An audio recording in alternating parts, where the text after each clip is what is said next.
Okay, so this one's I'm back to the Zoran Mondani thing. They're gonna elect in New York City this full-on communist. It's crazy, man. I thought we were crazy in California, but no. Gavin Newsom, did you guys? They're gonna beat us for full craziness, full craziness. Anyways, so all right, picture this. So I'm up here trying. Wait, let me get my other glasses on.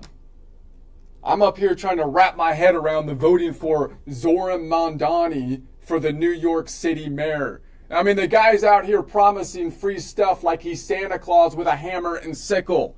I mean, it's crazy. It's like it's like The Simpsons. It's like when Bart Simpson ran for some kind of presidential election in grade school or something. It's like, I'll give you this, that, and the other thing. Just go ahead and vote. You got free rent. You got like $50 minimum wage or something. I don't know. They probably have free artisanal avocado toast for all, right? Everything's going to be free. It's going to be great. It's going to be great. It's like he's running a communist bake sale where everything's free, but you still got to salute the bread first. I mean, voting for this guy is like counting your chickens before they hatch. Counting your chickens before they hatch, except it's not just counting your chickens. It's pre-ordering a 5-star chicken dinner with a side of golden eggs before they hatch. You're sitting there dreaming of free rent, counting those chickens in your head. But let's be real, people. Even a chicken with the brain the size of a Tic Tac brained chicken would know better than to trust these promises. I mean, you got to be crazy.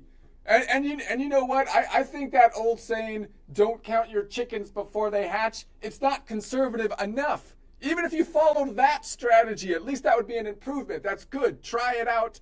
But I still think that's too risky. Because I mean, come on, even after the eggs hatch, they're not chickens yet. Even at that point, they're just chicks. They're tiny, wobbly, fluffy little liabilities at that point in time. And let's be honest, if we're talking in particular about like a communist-run policies here with their socialized health care for poultry or whatever, like 70%, at least 70% of those chicks are not making it to chickenhood. And you're counting the chicks now, even though they hatched, they're not going to make it to a chicken. And they're going to be like, sorry, comrade, and antibiotics aren't for you. But here's the profit. Here's the profit on solidarity. And don't even get me started. Some of those chicks, by the way, that have hatched at this point, they're going to end up not being chickens, but roosters. A lot of them are going to be roosters, even if they hatched. And you know what that means? You're waking up at 4 a.m. to cock-a-doodle-doo symphony, and now you got to chop the heads off of them before they start revolution in your backyard. Bunch of roosters out there. That's not what you need. Honestly, I don't think you should count your chickens until they're laying eggs, right? It's not enough to wait until they hatch. No, once they start producing actual eggs. No, scratch that, until those eggs are in the fridge, turned into a nice omelet, and you're eating while paying for non-free rent like a responsible adult so that you're not in hock to some crazy communist running the place.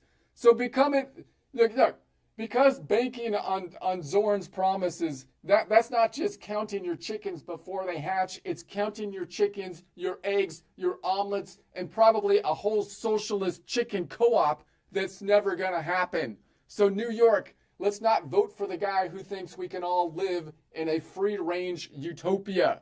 Let's keep our heads on straight, pay our bills, and maybe, just maybe, wait for those chickens to actually show up before we start planning the barbecue.